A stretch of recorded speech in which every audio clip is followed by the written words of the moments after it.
I had no idea how to play chess, but for 2 months, I essentially broke 1000. To be specific here, I started taking chess serious. So I had a very vague idea of how the pieces move, but I had to remind myself in October 10th, 2024, and around December time frame, I then broke 1000 ELO. So only in a span of 2 months. And how in the world did I do that? So first I'll be explaining to you what I did, and then I'll be putting that into practice and playing a very quick game for y'all in order to show y'all how to beat a 1000 overall player. So breaking over 1000 is honestly extremely simple.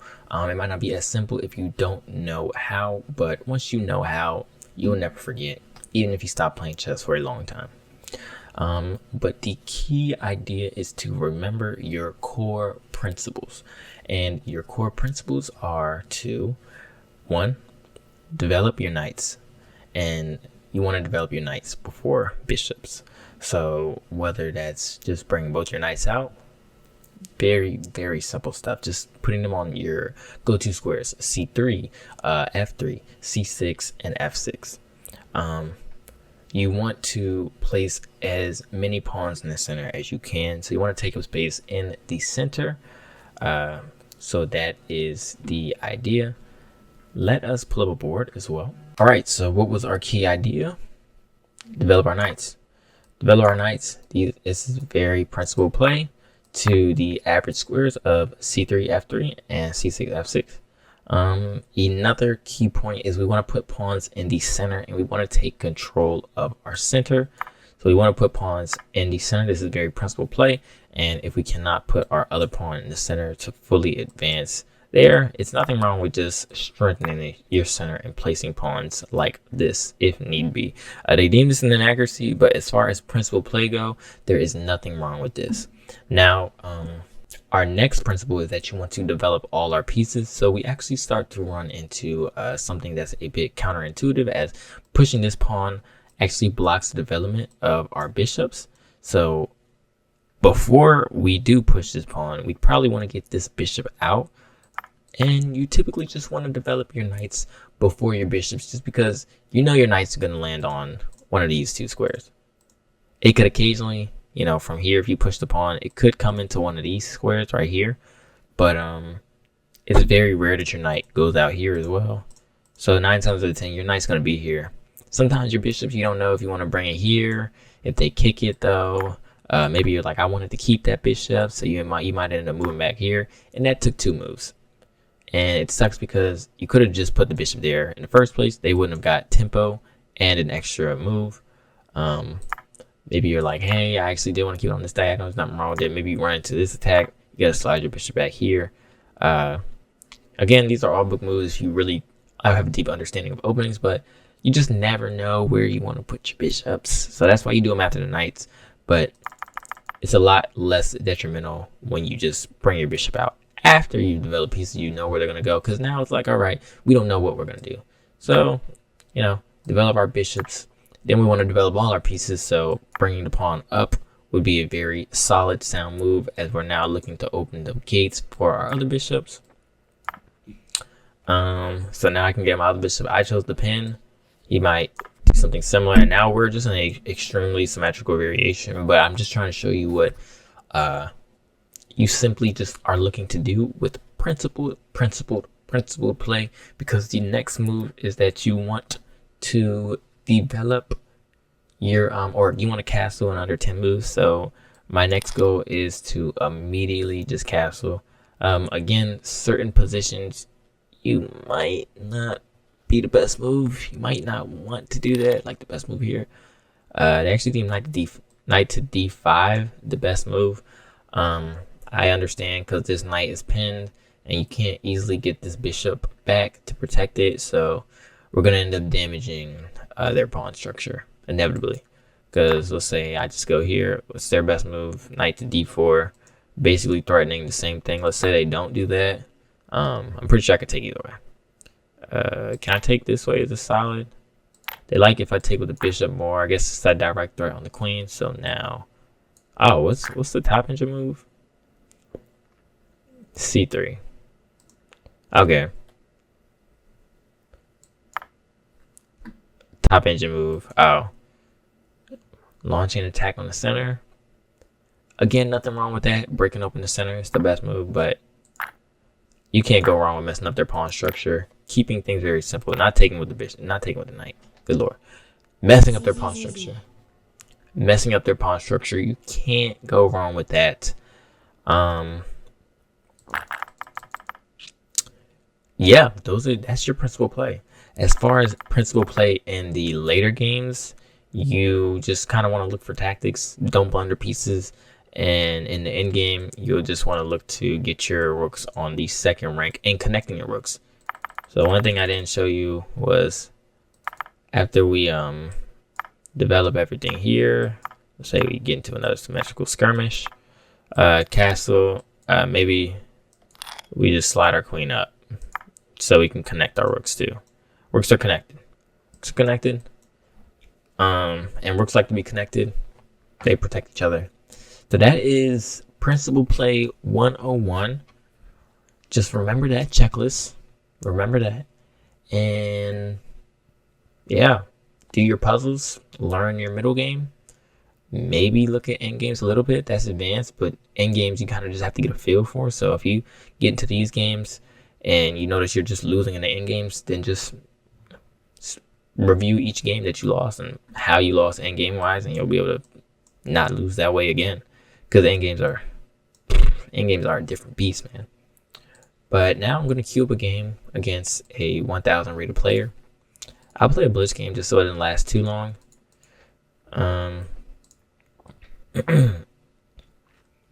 Or I hope I can get a 1,000 rated player. Or close to it. We'll see. Yeah, close to 1,000 rated player. Just to show you all principal play and how we will beat them. Alright, he's 1254. Actually, I showed you a rapid game, so let me show you rapid. Let me show you a rapid game. Okay, 1049. So yeah, we'll just do blitz. Nice to meet you. I'm and Yonder. we'll win with principal play, putting pawns in the center, developing our knights. Right, so he puts another pawn in the center, trying to take space. We're just gonna take. And we're going to develop our bishop. I should be developing knights before bishops. No, I can develop my other knight.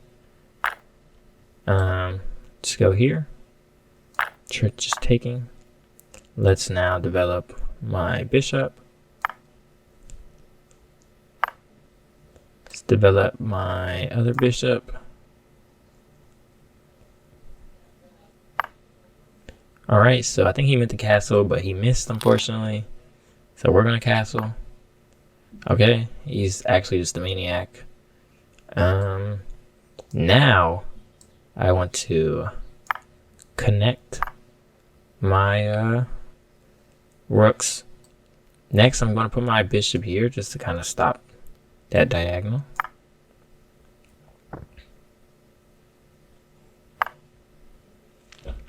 Right, pretty interesting move.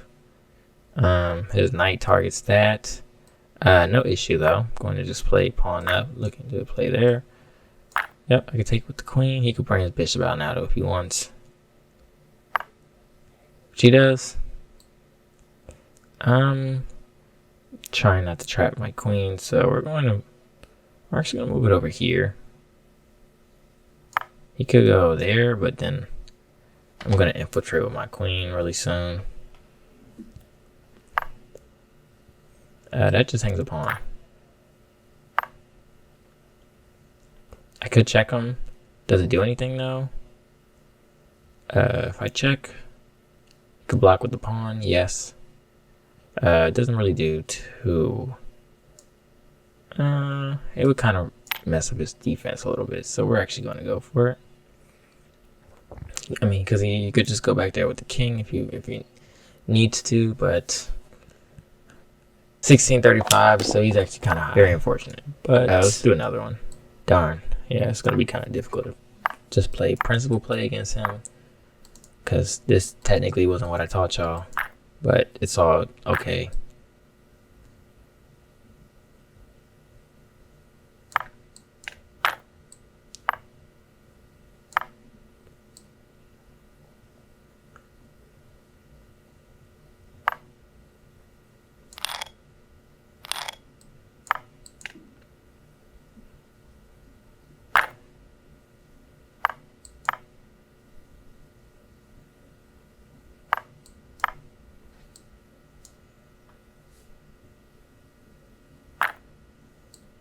think I'm losing a pawn.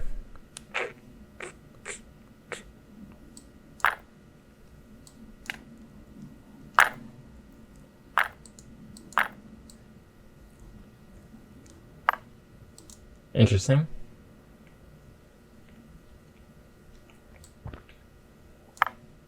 Just give him no targets.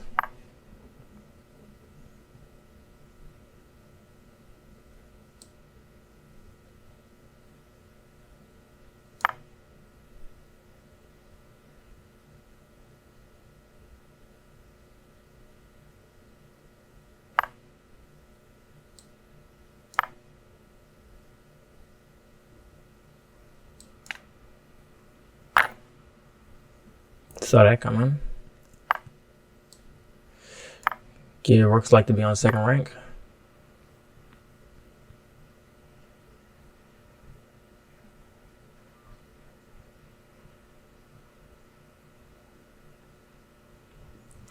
Now pinning his rook is nice. Let's do this.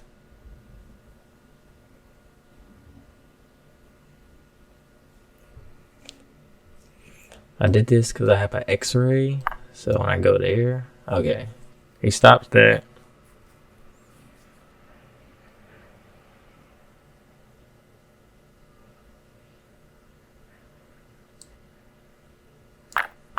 Now I have a, okay, is this like a draw though? Because we both just have these pawns right here,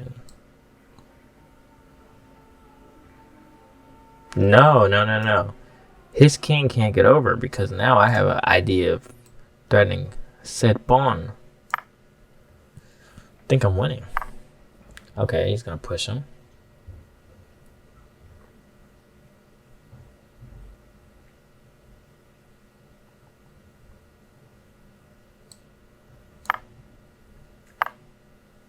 Cool.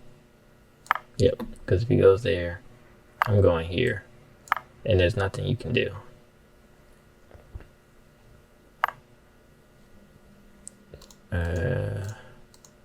These squares are okay because I'm threatening this now too. Threatening this pawn. Okay, that's not good for him because now I'm gonna start. He can't leave. I can just start making moves over here now.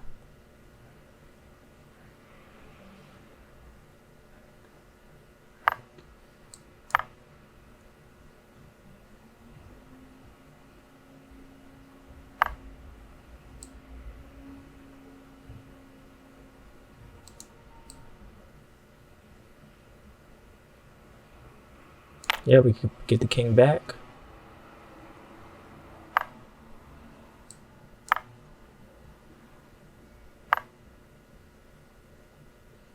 Oh, is he trying to trade off this rook? I'm okay with it because I'm going to be able to convert this endgame. All I need is this one pawn. All I need is a pass pawn. So we're going to create a passer. And we're going to push this pawn.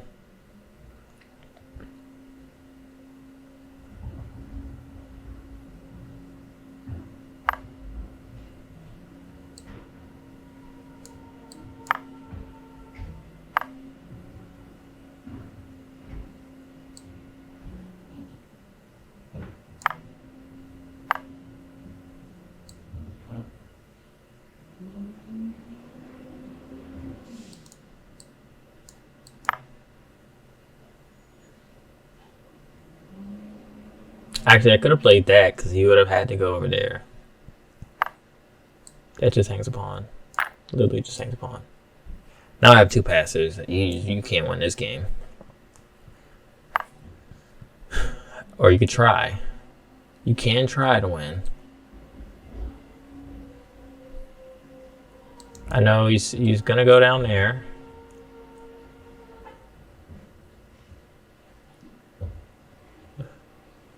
But I just go here.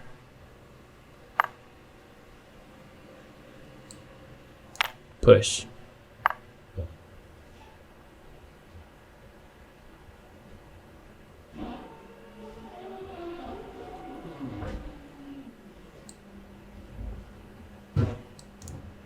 All right, now let's make sure we execute this correctly. I think I can go here and here. And push. I don't think he has time to do all that other stuff. Here first. I can just start pushing, because if he checks, I go here. If he takes, I go there. Yeah, we can just start pushing our pawn now. Checks. Checks again. I can just hide.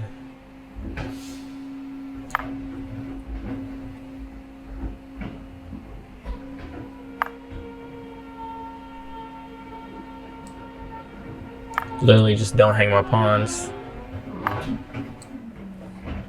I come over. And now I block. And we're still protecting this. And he can't take, and I just have a runway for my pawn. That is actually beautiful endgame execution. 1635. I think he made his mistake. One, he made a mistake not taking my pawn. He literally had a free pawn. He didn't take it. And then when it came to the execution, don't put your rook behind your pawn like that. I think he would have been better attacking my pawns in the end game. I might leave this game in here. Yeah, pretty high rated game, but